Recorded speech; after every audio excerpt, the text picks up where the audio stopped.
ಹಚ್ಚತೊಡಗಿದಳು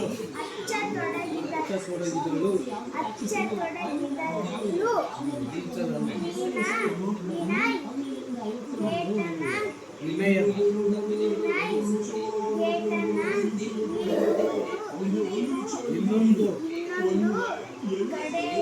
ಕಡೆಗೆ ಬಣ್ಣ ಹಚ್ಚತೊಡಗಿದನು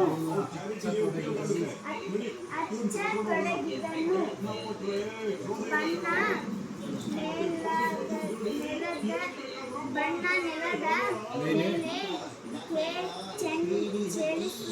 ಚೆಲ್ಲಿತು ಗೋಡೆಯ